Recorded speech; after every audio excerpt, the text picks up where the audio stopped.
Sa isang marinyang kasal na nangyari sa isang kilalang probinsya, naganap ang isang trahedya na bumulabog sa buong bayan. Sina Adrian at Feliza Villamor, parehong mula sa prominenteng pamilya, ay ikinasal sa isang eksklusibong resort.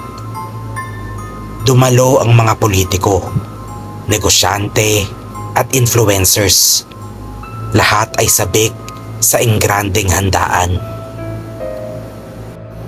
Habang nagsisimula ang resepsyon, napansin agad ng mga bisita ang kakaibang sarap ng pagkain. Lalo na ang kaldereta, adobo at barbecue. Napakalambot daw ng karne at may kakaibang linamnam. Kahit na daw si Mayor Gonzales na kilalang pihikan sa pagkain, ay hindi napigilang humingi ng dagdag na serving. Lahat ay masaya. Walang kaalam-alam sa madilim na lihim ng hapag. Ngunit isang kusinera ang nakaramdam ng kakaiba. Palihim siyang pumunta sa kusina at natagpuan ang isang malaking cooler. Nang buksan niya ito, halos mapasigaw siya. Isang putol na bahagi ng katawan ng tao na may suot pang wedding ring ang kanyang nakita. Sa sobrang pagkabigla, tinignan niya ang CCTV footage. Doon niya nakita ang isang lalaking nagbababa ng mga plastik mula sa puting van. Mga parte ng katawan ng tao ang laman. Agad nang binalikan ang resepsyon at bumulong sa isang pulis na bisita. Sir, hindi hayop ang kinakain nila. Tao to.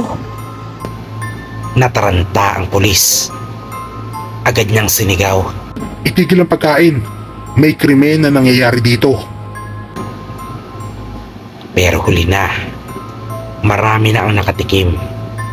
At nang makita ng isa sa mga bisita ang isang hikaw sa kanyang adobo, doon na sila nagpanik. Ang may-ari ng hikaw, isang nawawalang dalaga mula sa bayan. Biglang sumara ang mga pinto ng venue. Lumabas si Feliza, ang bride. Bakit kayo natatakot? Hindi ba't masarap? Kasunod niyang lumabas si Adrian, ang groom, at tahimik na nagsabi, This is our family's tradition. kasabay nito, namatay ang mga ilaw. At sa huling liwanag ng kandila, may mga lalaking lumabas mula sa dilim. May hawak na patalim. Kinabukasan, isang misteryosong live stream ang lumabas sa dark web. Doon nakita ang eksaktong nangyari bago maputol ang signal. Ang mga bisitang nagkakagulo, ang pagsara ng pinto ng venue, at isang dugo ang wedding cake na may nakatusok na daliri sa ibabaw.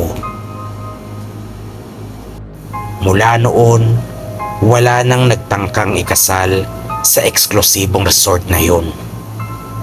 Pero sa bawat bagong kasalan sa probinsyang yun, laging may nawawalang panauhin.